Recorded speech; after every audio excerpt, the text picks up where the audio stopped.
Shalom, family. Thank you so much for joining us for this week's weekly news update. It's always a pleasure and a privilege for me to get together with you and go over these headlines together. It has become a routine that we are doing each week, and I am so thankful for those of you that share the links, that subscribe, that have dropped a note and encouraged. It's really been a barakah, a blessing to us, and we're thankful for every one of you that are part of this little family. They get together. We just do this weekly, and I'm not a professional newscaster, but I have watched these things unfold over decades, and so we like to look at these things from a biblical perspective, from a scriptural point of view, and we like to think we're at that 10,000-foot view, right? We enjoy that perspective so that we don't get what we like to say. We don't want to be we like to be informed without being overwhelmed, right? And so that's kind of an important thought because, again, remember that the Bible tells us to be anxious for nothing, but by prayer and supplication make our needs known unto the Most High. And so we certainly don't want to encourage that anxiety that many people, of course, are suffering from today. So our hope is that you get together with us once a week, and it turns into a friendly gathering of our friends, if you will, over the back porch. And we go over the things that are going on in the world from a biblical perspective. So we keep an eye on it. And if nothing major is going on, we're just keeping pace. But the really good thing about this, the really beautiful thing, is that we get to stand together. We know about these things that are going on. So we're not putting our head in the sand. I mean, how many know some people were doing that? I don't want to know anything what's going on in the world. Well, that's a little too disconnected. And then there's other folks that were getting that update. Are you serious? Every 20 seconds. And I mean, that's a little much and it drives you a little crazy, right?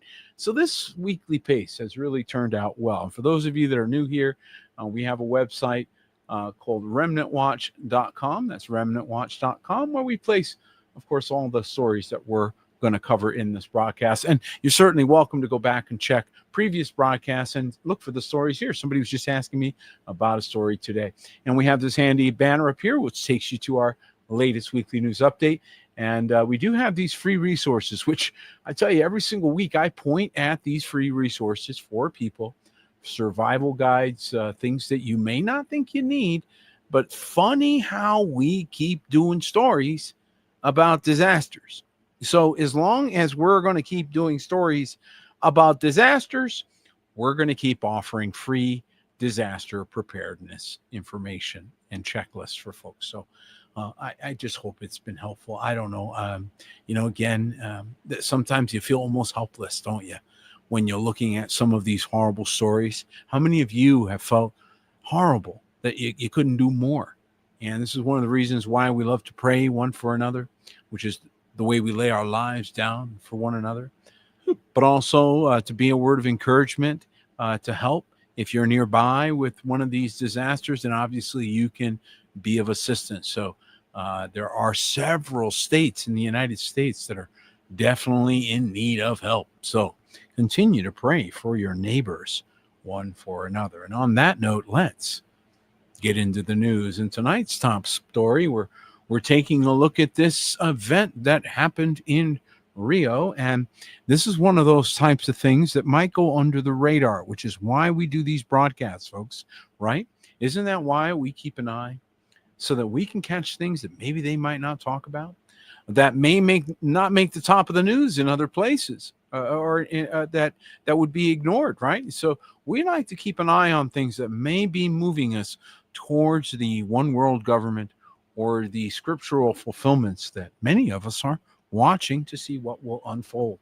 And what just happened in Rio, according to Zero Hedge, of course, was of grave concern. A few days ago in the city of Rio de Janeiro, the 17th BRIC Summit, marking a significant step toward the organization amid the accelerating transformation of the global political and economic landscape, and represented by Foreign Minister Sergei Lavrov. Russia played an active role, of course they do, in the summit's proceeding, while President Vladimir Putin addressed the plenary session via video link, and he did that from on the South African one, if you remember. Remember, he does have international warrants, and so this is a very difficult playing field now that has sort of emerged.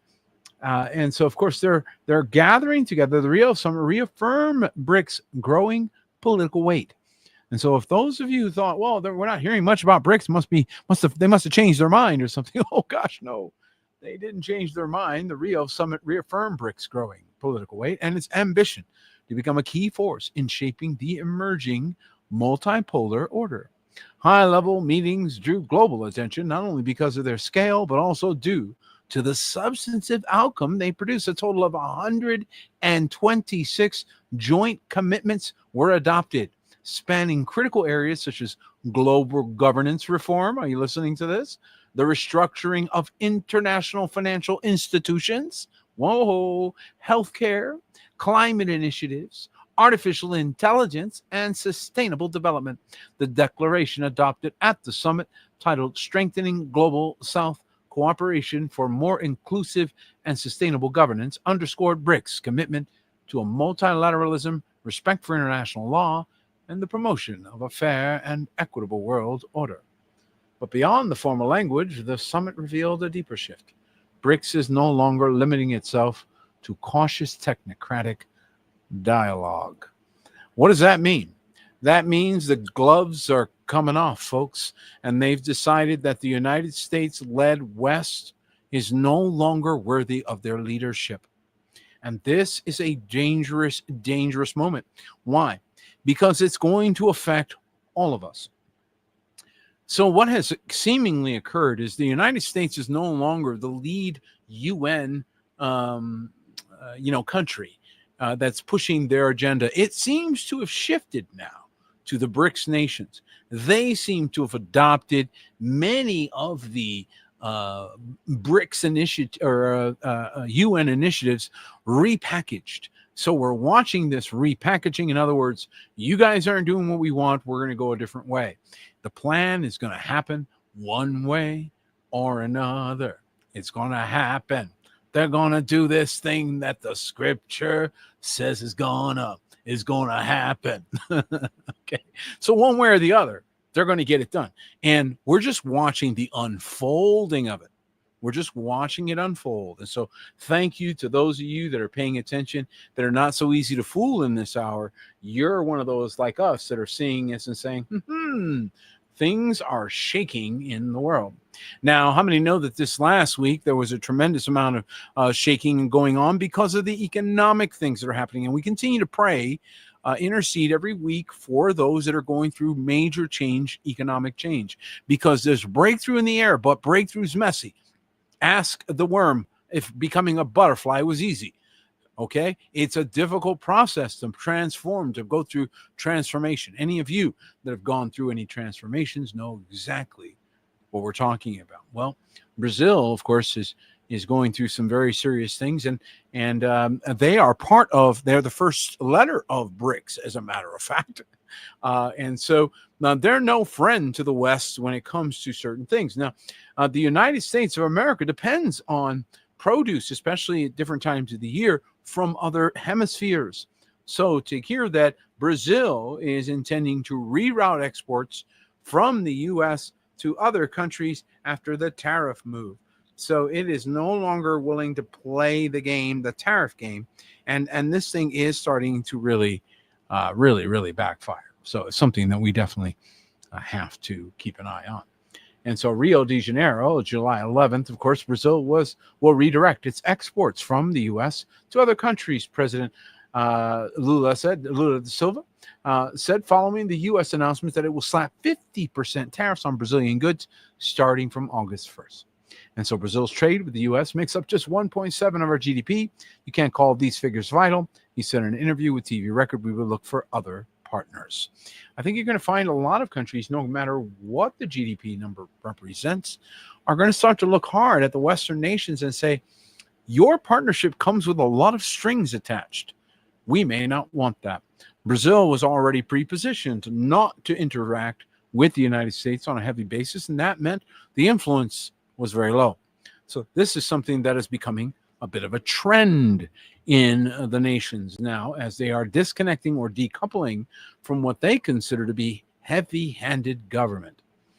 So those of you looking for a world government, I think you're watching people detaching from a world government, or countries attempting to detach from a world government. So one could argue that one was already in place. Maybe we were already born under one and are coming out of it.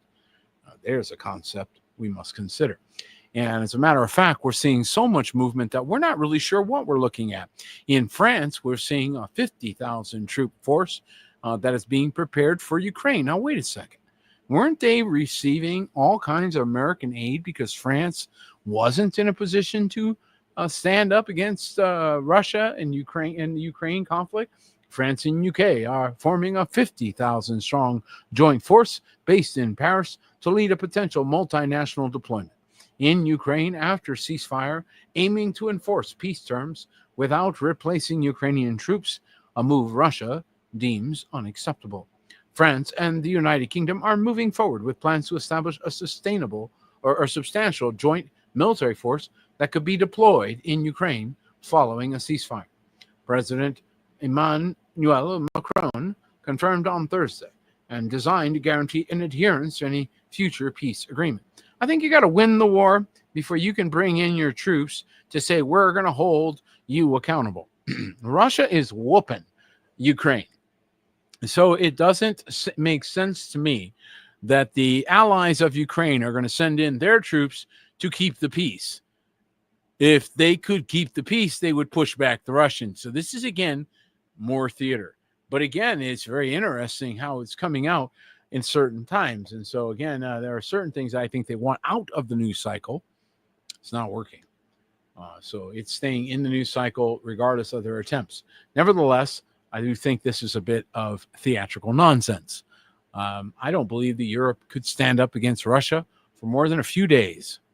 And even then, it would be a bloodbath. So I think that this notion that they're somehow going to hold Russia accountable is nonsense. I think we're all seeing this reality starting to affect geopolitical decisions, and that makes our world more dangerous. It was actually safer when there was mutual assured destruction, when people were afraid of the Russian threat and the American threat, and everybody behaved themselves accordingly. Now they're a little less afraid. They're a little less intimidated, and that goes both ways. So there's countries less intimidated by Russia than they were. They used to be more intimidated. They're less intimidated because Ukraine took them on, and Russia didn't exactly wipe the floor with them in day one. So there was that. But the United States ain't exactly riding high in confidence either, with its aircraft carriers taking on hits in the Gulf. So both of these superpowers, these behemoths, aren't looking all that super powered. And instead, they're looking super annoying, which is something that a lot of countries are reacting to, especially regarding President Trump. And he has just really upset some countries with this latest action. He has announced 30% tariffs on the EU and Mexico. So far from an ally going on. And we're going to get to Israel here in a moment there, Hadassah. So thank you so much for joining us. And this is a really interesting part of what's going on geopolitically, because it's changing the landscape. What many people don't know is that the U.S. Republic, not the corporation, was initially designed to be funded almost exclusively by tariffs. So this is actually the lawful way, the lawful constitutional way to run the country's government. And I think he's attempting to do that the appropriate way. It's not going to work, but it was a good attempt. Goods imported from both the European Union and Mexico will face a 30% U.S. tariff rate starting on August 1st, U.S. President Donald Trump said in letters posted to his social media platform on Sunday. European Council President Antonio Costa reaffirms united and ready to protect its interests. The EU is very, very upset about this, and tariffs are taxes. They fuel inflation, create uncertainty, and hinder economic growth. We will continue to build strong trade partnerships worldwide. And so this is actually going to backfire in many ways. Economic openness and trade seeks prosperity. Unjustified tariffs destroy it. That is why we support and will continue and will support the Commission in its negotiations to reach an agreement with the U.S. before August 1st. I do think that it may be that they put that out there just to get them to the table, giving them plenty of time to have a conversation and maybe come to some reasonable arrangement. Because after all, they're complaining about the very thing they've been doing to the United States for decades. So before everybody starts feeling all sorry for Europe, just remember that they've been doing this tariff thing for decades. Did I mention they've been doing this tariff thing for decades? Okay, just thought I'd throw that out there because a whole lot of people are like, oh, the poor Europeans. That's what you're talking about. If we send our stuff over there, you guys tariff it, and you send your stuff over here, you want it to be free. What is the deal here? What is that program? Where did we get this? See, this is what happens when you start doing the government, the international welfare program. Then everybody starts thinking they're entitled. That was not good. It never was good, and it's backfired. All right, and so now we're going to continue to see more and more conflict as a result. And I got to tell you something, folks. They got plenty of dummies to send in the war. You know, that's why I always tell you people you'll run out of bullets before the devil runs out of dummies. And North Korea is sending as many as 30,000 troops. So North Korea alone, just one ally, is sending almost as many troops. Are you watching this? As both France and England, England together combined. Just North Korea could take them on. Are you seeing what I'm saying? This is just troops they're lending. They're like, hey, yeah, we got 30,000 we can send you. This puts it into perspective, doesn't it?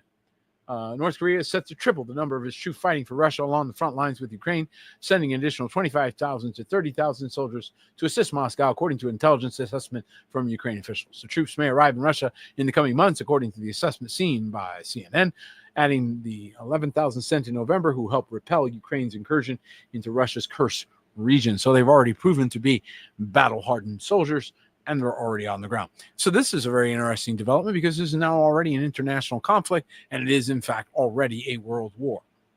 And I say it again, it already is a world war. You've already got multiple nations engaged in this warfare. You got other nations on the other side that are literally telling the other countries, we're putting our troops together. We're putting our troops together. So, likelihood of this wrapping up quickly is slim and none. And I think that you're seeing some optimism with the Trump administration trying desperately to put some pressure on the situation, hoping maybe to bring about some positive results. I think they're announcing a big, really big, tremendous. We're going to do a tremendous thing. It's tremendous. It's the biggest deal we've ever done. It's big. It's really big. NATO's arms package amid new 50-day deadline to Putin. NATO Secretary General praises president's decision. Oh, you're back in NATO's good graces there, Trumpy boy with the red hat on. Okay, good job, Trumpy boy. You get a good pat on the back from NATO man. Okay, and his decision to sell billions of U.S. arms to allies for Ukraine aid as logical. It's logical. It's very logical. President Donald Trump on Monday confirmed that the U.S. has agreed to sell arms to NATO just moments after he said Russian President Vladimir Putin has 50 days to secure a peace deal with Ukraine or face 100% tariffs. And so he's coming economically. I think that's intelligent, coming economically for Putin to say, hey, come on, either come to the table or we're gonna stop doing business with you, and we're gonna make things harder for you. The problem is that that third letter in the word BRICS, or actually second letter, BRICS, BR, that stands for Russia.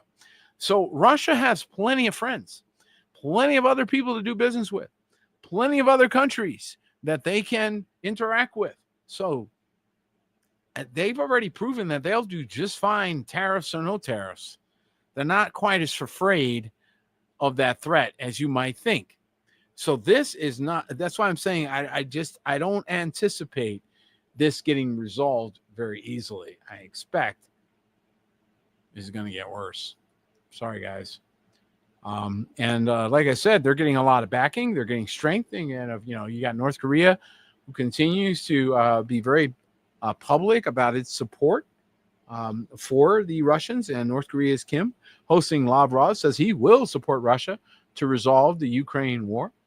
And Lavrov in North Korea for strategic talks following 2024 defense treaty. And of course, remember, we were tracking these countries as they were interacting, and we saw that there was a a military hardware exchange. At least we were able to discern. North Korean leader Kim Jong-un told Russia's top diplomat his country was ready for to unconditionally support Moscow's every effort to resolve the conflict in Ukraine.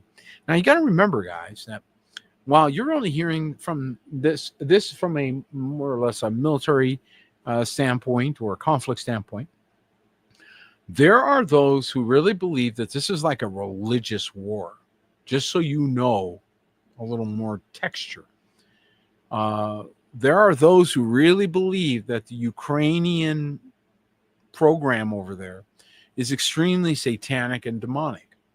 And so that is what the Russians believe. That's what the propaganda that they put out. So a lot of the underground information that comes out is really disturbing information about what's going on in Ukraine regarding children and blood and other things. You guys can fill in the blanks. So you got to understand that there's countries that are there's a lot of passion involved here. And so what looks like cover up on one side looks like we're done with cover up on the other side. And I'm not saying that's the case. I'm just letting you know that's in the backdrop for a lot of folks making decisions. So whether it's true or not doesn't matter. What matters is it's affecting their thinking. And that alone should tell you that if you thought that were true and you were on the side of those guys, you know, if you thought that was true and you're defending them, what does that say about you? Okay. So this is not good. And right now we've got Trump expected to announce the plan. When he was expected to announce it, of course, he was contemplating it, and he finally did. He finally announced it. And of course, they were pressuring him. And I believe he's continuing to capitulate to that kind of pressure. This is not good, folks. This is not good. This is like negotiating with terrorists. You understand what I'm saying? It's like why you don't want to ever do that, because you open the floodgate. And so once they knew they could move him, now they're moving him left and right. I said, now they're moving him left and right. So I don't know.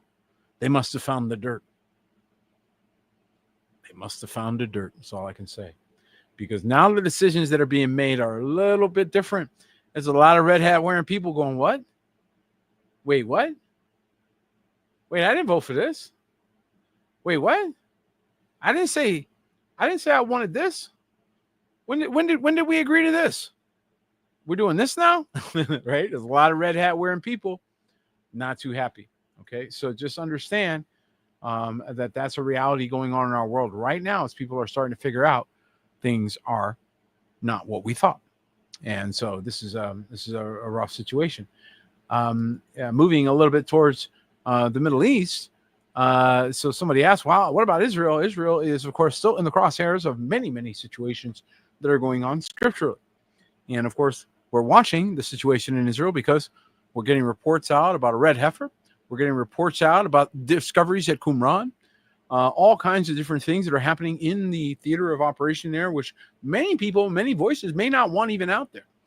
So continue, please, to pray for our brethren in Israel and for the peace of Jerusalem. This is one of our commandments in the scripture, Psalm 122. Don't forget to pray for the peace of Jerusalem. And there's a blessing on you, by the way, for praying for the peace of Jerusalem. So go get that blessing. Clip that coupon. And did you know that Netanyahu has already nominated Trump for the Nobel Peace Prize? I want to present to you, Mr. President, the letter I sent to the Nobel Prize Committee. It's nominating you for the Peace Prize. They want to make him the Nobel Prize winner for the Abraham Accords and all this, right? So this is becoming a big deal. And Prime Minister Benjamin Netanyahu informed President Donald Trump on Monday evening that he was nominating him for the Nobel Peace Prize. I want to express deep appreciation, admiration, not only for Israelis, but of the Jewish people. And the president has already realized great opportunities. He forged them Abraham Accords. I knew that was there's a reason. They really, really want to push these Abrahamic Accords. Now, why is this important? Because they're making agreements and covenants, which the book of Daniel warns us about watching out for. And so we are seeing the very thing that we knew would be a culmination of the end of the age, sequence of events that are not necessarily what we expected. So this is one of the challenges with watching scriptural prophecy, is it doesn't always lay out the way you thought. After all, it is written for decoding. It is written for us to understand, usually post-event. I have to say, most of the prophecies that have been accurately discerned have been discerned post-event. So there's no question that we've got some different things going on the ground. So understand that. And yes, I see Tony Winkler's comment there, and that is correct. A lot of people are commenting about that, and that is actual correct information. So this tells us a little bit about the sides. Maybe they got you rooting for the wrong guys. I don't know. I don't think you should be rooting for anybody in a conflict. Not like that, anyway. But I do think that's very interesting. So that's accurate information. And speaking again of Israel, Israel is continuing to get some very strong pushback. So on the one hand, they're celebrating the Abraham Accords. Not everybody is celebrating what's going on in Israel, and Europe is starting to react to Israel. Now, why is this important? Well, folks, Europe is directly north of Israel. I don't have to tell you how important that is. And take a look at this. Exclusive. Spain and Ireland are joined more than 20 states. 20 states. That's a lot of countries that are declaring concrete measures against Israel. Turkey, Portugal. This was orchestrated, folks. This is not a light matter. Turkey, Portugal, China, and Qatar also among countries that will be attending the Hague Group's emergency summit in Colombia next week. Okay, so more than 20 countries are convening in Bogota next week to declare concrete measures against Israel's violation of international law. So this is now going on, diplomats told the Middle East Eye. The emergency summit is due to be held on the 15th or 16th of July, this coming week, co-hosted by the governments of Colombia and South Africa as co-chairs of the Hague Group, a coordinated diplomatic and legal action to counter what they describe as a climate of impunity enabled by Israel and its powerful allies. A climate of impunity. We can do whatever we want. The Hague Group is a bloc of currently 8 states launched on the 31st of January in Epanovka, Dutch city, with the state goal of holding Israel accountable under international law. So this is building momentum, and I believe that it's going to continue to build momentum because some of the things that did in fact happen were egregious. And so more of that information is going to be coming out. So keep your ears to the ground on that, folks. And please don't judge matters too quickly. Sometimes they get us caught up emotionally. And that gets us in trouble because we start getting involved in these conflicts. And wait a minute, we're not involved in this conflict. And then they got us arguing with each other. So everybody just, wait for more of the information to come out. I mean, we've been still waiting for the clearance on certain information that started this conflict with Gaza, haven't we? And so I believe we're still due some answers on that. I certainly believe the Israeli people are. And we certainly pray for them who are, frankly, in the crosshairs. So please keep that in mind. And after all, the scripture does warn us that in the last days, specifically that time period, brother would rise against brother. Now, an interesting change of events is starting to occur. So we all got the impression, I don't know about you, maybe you didn't. Maybe you were a MAGA guy that you didn't care. But if you were watching that QAnon stuff, if you were one of those that had your ear to the ground, like, whoa, what's going on with the deep state, the underground, everybody's down there getting everything, on the QT, on the DL, on the hush hush. Remember that? Okay. And we're all hearing about Epstein. Remember that? And that was like the biggest thing. And oh man, the Epstein files. And then Donald Trump, dun, dun, dun, dun, dun, dun, dun, the red hat wearing champion of all the patriots of America, promised you all that he would release those Epstein files. As a matter of fact, he made a campaign. He made it into a campaign stump that he said it so much, right? And then when it came time to do it, we get a whole different story. Eyewitnesses' testimony from Epstein's victims directly contradict what the government is trying to tell us now. Now, all of a sudden, Epstein just killed himself, and it's no better. There's nothing to see here, folks. And it's not as easy to write off the Epstein stuff. Over the course of the past week, they're digging into it. Now, by the way, if your intention, now there's some people that believe the diehard QAnon supporting group, you know what I'm talking about, the people that are like, oh no, you got to trust Sessions because QAnon said so. you got to trust Chris Ray because QAnon told you to, right? You know, those folks, they're still hanging in there. Well, that's got to feel a little bit like you got to feel pretty stupid now to believe in some of that stuff, right? Because it was manipulation we're starting to see. And so was this investigation, which, by the way, we are hearing from Washington that they are shutting it down. You're not going to hear any more about this. And was it done to save some of America's powerful billionaires who are going into an economic difficult situation? You got to pick your battles there, Donald. And oops, these billionaires can cost you. Why did some of America's most prominent billionaires regularly meet with Jeffrey Epstein even after he became a registered sex offender in 2008? It's a great question. And in this article, he's discussing it. So you're welcome to go over to remnantwatch.com and consume that. Tell me what you think. I think your opinions are interesting. I think this is one of those stories that's not going to go away. I think that attempting to say, oh, it's no big deal, let's just move on. Are you out of your mind? That was one of the major things that were part of your campaigning. So if you think you're going to go down that road, Mr. Trump, and just pretend away this situation, well, even your base is going to have a problem with that one. Even your diehards, red hat wearing, true red, white, and blue patriots are going to be like, what kind of country do we live in if people who harm children get away with it? What kind of country do we live in if people who do these kinds of things are not prosecuted? What kind of country do we live in if we just sweep these things under the rug? Didn't that attorney general get up and tell everybody at a press conference that they had all kinds of stuff? Okay. And so this is what makes this entire situation very, very dangerous, very sad in many ways. But it is coming to the forefront. So for the diehard QAnon people, maybe they are saying this is all part of Trump's master plan. He's playing 5D chess, people. He's getting everybody talking about Epstein all of a sudden. And hey, maybe that is the plan. And if there's going to be that, wonderful. Gizen Maxwell certainly willing to talk about the abuse of children. This is something we were warned about by Messiah. He told them they would be better off than having a millstone tied around their neck and cast into the sea than what's about to happen to them. Jeffrey Epstein's accomplice, Gizen Maxwell, is ready to reveal the truth of the pedophile client list, says insiders. So there's a group blocking them. I wonder why. What's going on with that, huh? She's behind bars. She's the only one that's ever been prosecuted, guys. This is what makes this whole thing so super sketchy.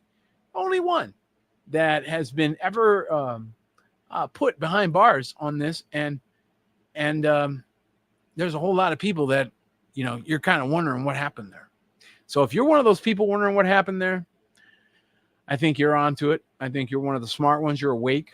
And unfortunately, we may never get to the bottom of that situation. It may just continue to be one of those who killed Kennedy kind of situation. 50 years later, we're still going, who killed Kennedy, right? And Trump is defending embattled AG Bondi and says nobody cares about the Jeffrey Epsteins. Nobody cares. So now he's decided, because he decided, I'm starting to wonder if this is a different Trump. I mean, were they put a double or something? What's going on here? The president claimed the Epstein files were written by former President Obama and Biden and Hillary Clinton. Oh, my goodness. Donald Trump on Saturday defended Attorney General Bondi and is doing a fantastic job as she came under fire for some of Trump's supporters over the Department of Justice handling of the J.E. files. And what's going down with my boys and in some cases gals? They're going after General Pam Bondi, and who's doing a fantastic job. He's defending us. He's doing a fantastic job. Keeping that thing from hitting the streets. See, the thing is that you said you were going to release that. So release it. If you ask me, I'd say release it. Why? Because I know I'm not in there. I never went to the island. So if I was president, I'd be like, man, listen, release that. But what if man, you've been there a few times. You might be on some footage. You might say, it's just no big deal. Ain't nobody care about that anyway. Let's just move on. I got bigger things to talk about. I want to talk about big things. I want to talk about what I want to talk about. Let's talk about Africa. I want to do mineral deals in Africa. Let's do that instead. Can we do mineral deals in Africa instead? Let's just talk about that, everybody. Trump makes a peace deal that hinges on minerals and militias and megawatts. Apparently, he is in East Africa right now making deals. This should be economic boom, by the way, for this part of the world. White House brokered agreement promises regional calm and economic integration, but success depends on dislodging rebels and securing mining rights. Oh, well, if they give them the mining rights, he'll definitely bring in the forces to keep the rebels at bay. Speaking at the White House on June 27th during the signing of the new peace agreement by the Rwandan and Congolese foreign ministers. Did you guys hear about this? I didn't. I just heard about this. And so this happened a couple of weeks ago, and we're just now hearing about it. That goes to tell you guys, stuff goes on we don't know about. Okay, President Donald Trump declared that no previous United States president had attempted to broker peace between Rwanda and Congo, Kinshasa, and that none could have succeeded as he had. He always has to tell you how he's the best ever. I'm the best ever. I just want you to know. This guy, I tell you, he's just going around making peace deals. He's just Mr. Peace Deal. What's happening is they're going for rare earth minerals because they really want to dislodge China from her 90% position, I believe it is. Did you guys remember that a couple of weeks ago? We talked about that, how that China was basically controlling the rare earth mineral market. And so the United States is now actively and intentionally going around the world to gather up mines and other resources that are available out there. Changing gears to the weather and things going on in the physical realm, if you will. I like to take a look at this kind of stuff because it's stuff that is beyond our power, if you will. And we're definitely seeing some major events going on. One of them, I don't know how this happened, but they got some wildfires and they're forcing evacuation from Grand Canyon National Park and surrounding areas. So those of you that may be affected, and I'll tell you, the northern part of the United States, boy, if you have smoke affection, if you're affected by smoke, man, don't go up there. Between Canada and this stuff, forget it. Strong winds and hot, dry weather continue to fuel two separate wildfires near the northwest center of the Grand Canyon Saturday, closing the canyon's north rim and forcing evacuations throughout the area. And I saw a letter, guys, that I don't know, senator or somebody wrote it to like the Canadians, like saying your wildfires are ruining our summer or something. I was like, what? Yeah, oh, these Canadians, you guys are ruining the summer for people. But, there's a lot more going on than meets the eye. And so it's not normal for there to be. Now, how many 1 in 1,000, once in 1,000 year flood? How many of those did we have that we've reported on in this broadcast over the weeks that we've done these? Probably 5 or 6 that I can recall, that if you ran a search on Remnant Watch for once in 100 year or once in 1,000 year, something like that. You know how they say that? We've seen like 5 of those with, China. And I mean, just a number of different flooding events, right? Okay. We saw them in Dubai, of all places. We saw it in Greece had flooding. We saw it in Spain and Portugal had flooding, right? So lots of places have flooding. Of course, the United States had a lot of it as well. We just saw this just occur. So now, does anybody think it's a little odd? This is not normal, folks. We just had four 1 in 1,000 year storms. So again, we watch this stuff, right? We watch this stuff. And guys, we had maybe 5 or 6 of them over the last 3 years that we made note of, but we saw a lot of weather events. This is over the last week. What's going on? What is it going to take for people to finally wake up? And this is a great article, of course, is talking about the river rose in Texas. So we got that. So days later, and they've got North Carolina. All right. So that was another one. That this extensive flooding was reported. And we told you about that. We said, hey, it's coming to North Carolina. Remember, last week we talked about the flooding in Texas and that it was on its way to North Carolina. North Carolina was being hit. And it was already suffering, so why should we be hit more? Well, it was being hit. Extensive flooding, was reported across the central portion of the state, with some areas receiving nearly 12 inches, and they were already saturated. My goodness. And rain and rain and rain. And then in New Mexico, just east of us. And I want to tell you, wow, we see the weather go by. It doesn't hit us, man. I mean, we almost got hit by some wind. We did get hit by some wind, but it didn't do us any harm. But boy, I'll tell you, I wouldn't have wanted to be in the middle of that. And New Mexico on Tuesday, at least 3 people were killed in devastating flash floods that swept through the remote mountain region of Rio Summit, about 180 miles south of Albuquerque. And then Chicago on the same day, whole different part of the country. 5 inches of rain fell on only 90 minutes over Garfield Park, prompting multiple rescues in the west side of the city. We got mini floods, mini Noah's floods going on. We got fires of Sodom and Gomorrah. We got war, we got floods, we got earthquakes. I don't know how many signs would you like. What would you want this week? Let's shuffle them up. What do you want this week? We got so many signs. So if you're still deciding whether you should repent and get in the water and give your life, well, these are all the signs indicating that you're running out of time. Amen. And of course, now they're really looking at the Texas situation. This is really sad. And by the way, guys, I saw an article that said that one of the camp leaders got a text, and they really threw some shade on the poor guy. And I did not put the article up, but because I thought it was really bad taste. And they were saying, oh, it took them an hour to start evacuating, the kids, and it cost lives. Folks, it was 1 a.m. He gets a text message, one of those alerts on the phone. We get them here all the time with, storm alert or incoming, dust storms and things like that. We get them too. And the one we just went through was, if Yahuwah didn't protect us, our camp would be gone. But I'm just saying that to throw the guy under the bus because he didn't run to get him out at 1 a.m., like in the first 2 minutes of getting that, he didn't know that they were going to wipe that flooding was going to wipe out that whole camp. So I feel bad for them. They've been doing that camp. It's a Christian camp, and they've been doing it for doing it since the 80s, so 40 years, something like that.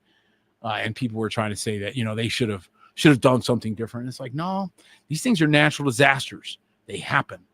All right. They happen. And there is no way. This Monday morning quarterbacking is really bad. This is why we need to be sensitive and tender, loving to one another, and definitely move quickly when there is disaster.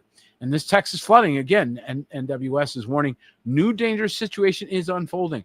And so the National Weather Service for San Antonio warned that dangerous situation occurring in the area of southern Texas as heavy rain falls, and even more is on the way. So there's more rain on its way. Affected areas include Uvalde, near Real, western Bandera, and southwest Kerr counties, the National Weather Service radar station said. So they're basically saying more heavy rain is on the way. If you're in Texas, Texas is one of the states that I did go to in 1999 with the jar of brimstone, and 5 cities in Texas out of the 40, 5 were in Texas. So Texas, definitely a place that is going to continue, I believe, to see some corrections and some strong things coming that way.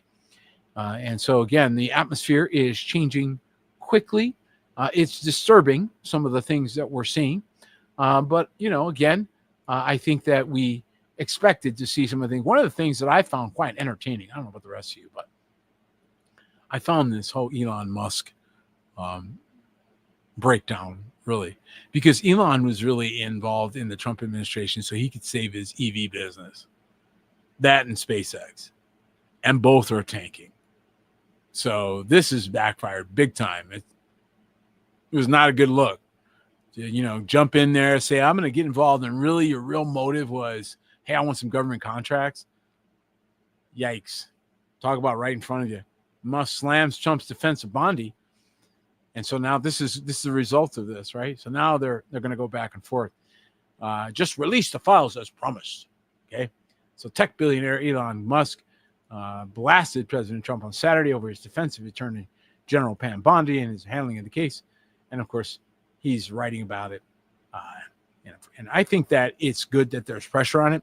I'm just not sure if it wasn't coordinated or if they're just getting the country all upset so that they can release this stuff. So if it turns out that they do this fall or something, release those files, then this was all theatric. So we'll have to wait to see, but it's looking theatrical. It's looking like 5D chess. I don't know. It's kind of odd. They're sure drawing a lot more attention than they would have had they just released some things that were innocuous. So instead, they're making more of a deal than they otherwise would have. So that's why I'm going, things that make you go, Here's another one that makes you go, Some of you are starting to figure out that they're not going to go away from this robot thing. This AI robot future that they're steamrolling you all toward. Well, folks, there's no end in sight. So either you get in front of this or you're going to get run over by 13 million humanoid robots. Are you listening to this? Because they are warning you, and I think you're going to have a hard time discerning between real and fake. I'm telling you right now, it's about to get weird. Because they have the ability to do some things that you don't even know about. And they make them look like this, that's a robot for sure, a cyborg, okay? Imagine a future where we share our world with walking, talking human robots. It's not hard. We've all seen in science fiction, but could it be just around the corner? Well, a report recently published by Morgan Stanley. Listen to me, folks. This is the reason why I bring these things up.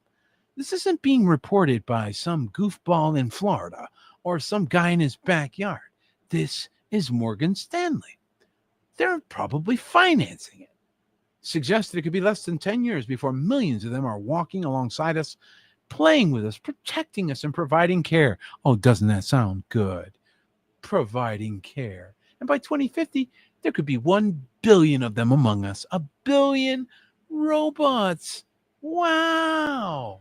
What do we need people for? We can just have robots doing everything we tell them. How about that, folks? What do you think? You think maybe that was their thought?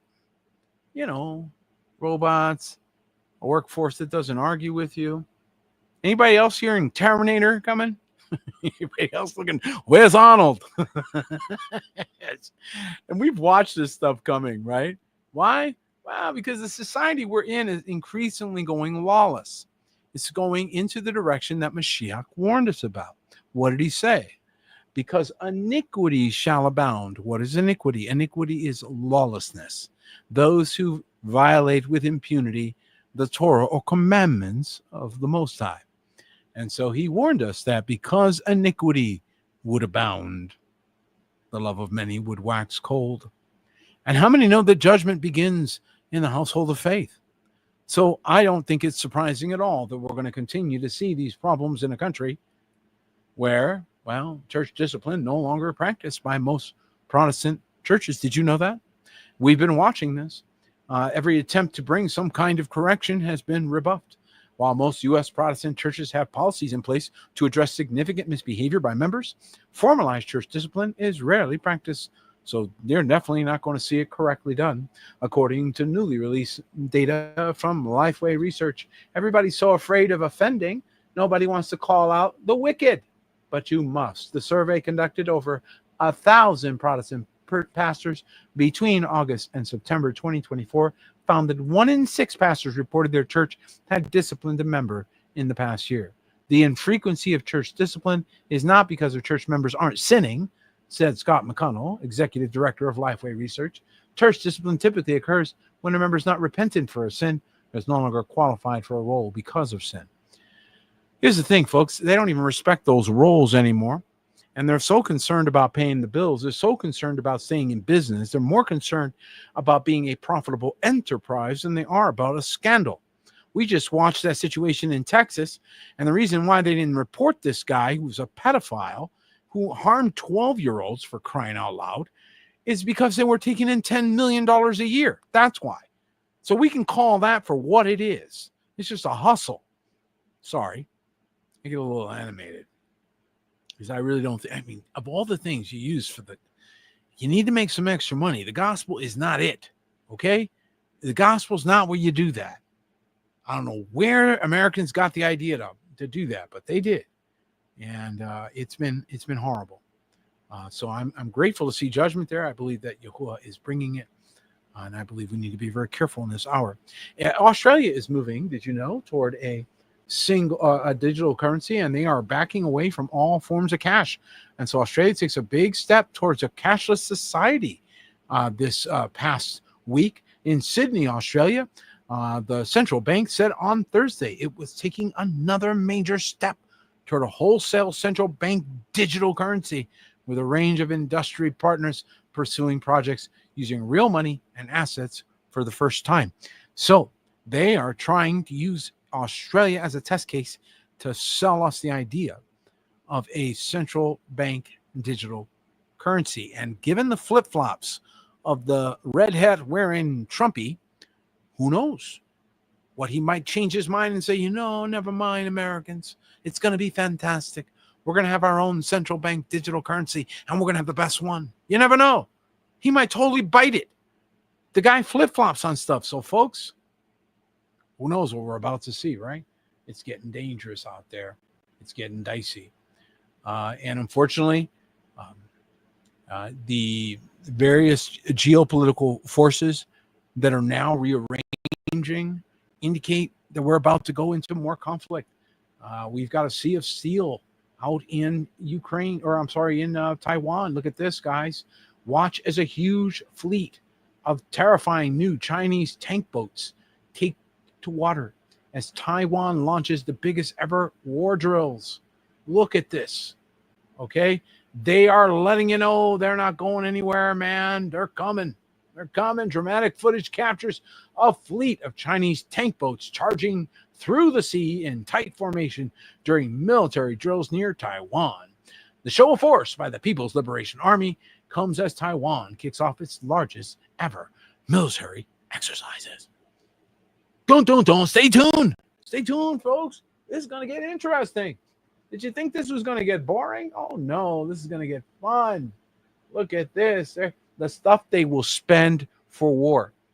You could probably house 30 people with the money they spent on one of these boats. Just saying. Look at this. Unreal. Okay, so if you think they built all those toys for nothing, you haven't watched Braveheart. You haven't? Why haven't you watched the Braveheart? You don't get dressed up for nothing, did you? They don't get dressed up for nothing, folks. They get dressed up so they can go to war. And I hear Scott back there go, Peter in those voices, I tell you. Peter in those voices. Did you know that since the beginning of this year, I only point this out to give praise to Yahuwah, okay? Yada Yahuwah. Because the Ruach told me in April of 2014 that this was going to happen before his arrival. Well, it's come to pass. He said this was going to become normal.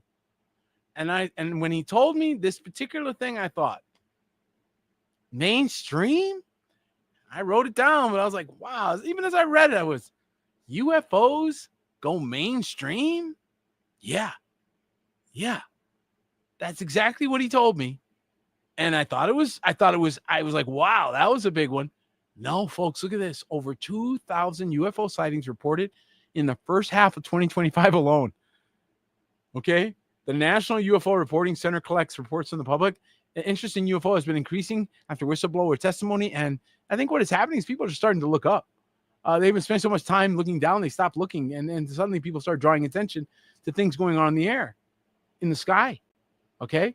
And so it's a fascinating report, guys. I really encourage you. We're almost out of time, so I won't take the time for it, but a really good report. I encourage you to go read it. And it's telling you that there are things happening in the sky. Now, I believe this fulfills the scripture that warns us there will be signs in the heavens. These are not signs that we would think are that important, but the world thinks are important because, wicked and adulterous generations seek it after signs. So they need these to make them go, what's going on, right? And so start asking questions. This is why you need to shine your light. Oh, I'm so excited. Come on, get people saved. Get them in the water. Hallelujah. Okay, I'm sorry. I'm done. I'm backing down, though. Calming down. I love to see them get saved. I want to see them get in the water. So if a UFO makes them, they're like, what is that? So you better get in that water. Is that the pre-rapture team? I don't know. You better get in the water. They're freaking out. It's like, get in the water. Everything, the remedy is get in the water. The remedy for everything. Get in the water. You need to get saved. And preach to them. And I'm not kidding. I'm serious. Use this stuff. Come on, guys. Let's get them in the water. Let's get them saved. Hallelujah. Okay, I'm done. That was my rant. We are seeing some things that are happening in the earth, though, and these are things that are important for us to point out. The volcano in Alaska is rumbling after being inactive for a century. So we got 1,000-year floods and we got 100-year volcanoes. Just so we're clear, a volcano that has last erupted in 1867, so way older than 100 years, shows signs of seismic activity. It's located 130 miles southwest of Anchorage, which, by the way, had its first ever heat warning. Alaska had a heat warning. The world has changed. Alaska's getting heat warnings. Okay, what's going on here? We're melting solar ice or something. What's going on? There's definitely a change going on in the world, right? So keep an eye on these things as they do unfold. Some sad news. I actually had a double take when I saw this headline. I really was surprised because we had just read, remember, guys, we just read a story about a man who came into a church and opened fire and shot one guy and then was killed by a parishioner. You got to love the good old boys that come to church. I tell you got to love those guys. And sure enough, the one that the guy with a gun didn't plan on was another guy, a good guy with a gun. So there's that. And now there's 2 dead and 3 injured in Kentucky shootings. So this is starting to get more frequent. Not a good thing. Very bad sign. The suspect had active warrants for his arrest. So this was not somebody, that was under the radar. They knew they were looking for him. It didn't matter.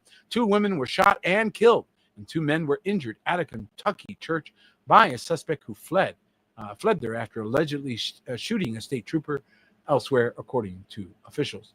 The suspect allegedly shot at a Kentucky State Police trooper near the Bluegrass Airport in Lexington, then fled to a church where he shot 4 people before 3 police officers shot and killed the suspect. So, again, we're seeing, again, the demonic manifesting in ways we don't want to see. Very, very sad, but something that we have to be aware of. Something else that we need to be aware of, folks, and again, protecting our children, keeping them safe. And we, you give them over to those devices, and you don't really know what they're dealing with. And something even scarier than stranger danger, something even scarier than them going on YouTube for too long, it would be this. Kids are turning to AI for friendship. I don't have anyone else to talk to. Oh, no, you didn't. A new UK report reveals children are turning to chatbots for homework help, emotional advice, and sometimes because they have no one else. This is a tragic crime. Move over TikTok. Kids have a new favorite digital confidant, and this one answers in complete sentences. Are you kidding me? Okay. And so, sure enough, the report published on Sunday by the nonprofit Internet Matters surveyed 1,000 children and 2,000 parents across the UK and found that 64% of the kids are using AI chatbots for everything from schoolwork to practicing tough conversations. Folks, if you think this is going away, you are mistaken. And we have a serious problem on our hands here with AI. I am very, very animated, as many of you know, about this topic.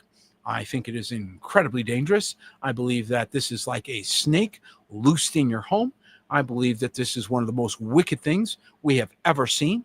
The amount of evil, the amount of absolute treachery that is put into these LLMs is beyond words. And the fact is, they can be trained.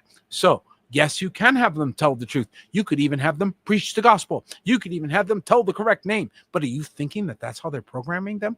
Do you think that that's the way they're doing it? Do you think they're programming that AI to be honest and tell the truth and to not to tell the truth, even if it means you're not going to do business with that company or what have you? Oh, goodness, no. No. They have to send them out there with the ability to lie. How could they build websites if they had to tell the truth? They wouldn't be able to complete a single project because they had to be able to lie. You see that? They have to be able to lie. And so once they figured that, they didn't have a way to control it. They can't lie over here and building websites, fabricate a little bit and then keep them telling the truth over here. It just doesn't work. Either they're going to tell the truth everywhere or they're going to lie everywhere. I said either they're going to tell the truth here or they're going to lie everywhere. And this is a problem. And so we have to start realizing that we are up against some mental attacks. And that's what that is. That's a mental attack. That's an attack against your sanity. That's an attack against your belief systems. And I want to tell you, those of you that are, I see this comment here by Ray, and I do know that some people have gone after AI and say, oh, you're the devil. Well, they'll emulate whatever you tell them. So if you tell them, you're the devil, or I think you're the devil, they'll say it back to you. Yeah, you're right. I am the devil. It's just an LLM. But what can come into anything is demonic. What prevents that? It's got nothing to do with the AI. It's got to do with the person using it. You see, the person using these things, most, and I mean the vast majority, are operating under the curse. That scripture, that book was written to those who are part of the royal priesthood. And they're not acting very royal. Okay. So unfortunately, this is really sad. It's a real difficult situation. But you're seeing more and more young people turning to AI. And, it may be that these things are, in fact, being embodied by demonic spirits. I was looking at some of these LLM trainings. Some of them are quite wicked. So I would not be shocked by you sharing a video of an LLM that impersonates the devil. They may have even been trained to do so. My point is, they can be trained. So just like a child, if you train them up in the way that they should go, when they are old, they do not depart from them. Do you know that it's actually called training? Do you know that they actually use something called a notebook? Yes, to establish who that LLM is and how it's going to function. So when you have wicked people doing the setting up, you're going to end up with wicked LLM. That's the point. And it doesn't matter what your opinion is. The reality is it isn't going away. We can pretend it is, but it isn't. It's going to affect everything from the food we eat to the way in which we do business, to banking, to law, to everything. As a matter of fact, there are colleges and centers all across the country that are suddenly realizing that AI lies, that you cannot trust the data that it produces. And so this is why it is so important that we don't wait for government to fix these things, but the remnant must step in. After all, if we do not put out a voice that is lying, who will? If we are not the ones who stand in this hour to declare the truth, well, then who will? If you aren't the ones coming, then who is? Amen. So I encourage all of you to be part of the solution, not part of the problem. We're all able to complain, but how many are able to reign? I believe he's ordained us to be the people who come up with the answers, not just identify the problems. Well, that's it for tonight. I pray this broadcast has been a barakah to you. We've gone a little bit over time, so thank you for your patience. May the barakah, the blessing of the Most High, be upon each and every one of you. Good night.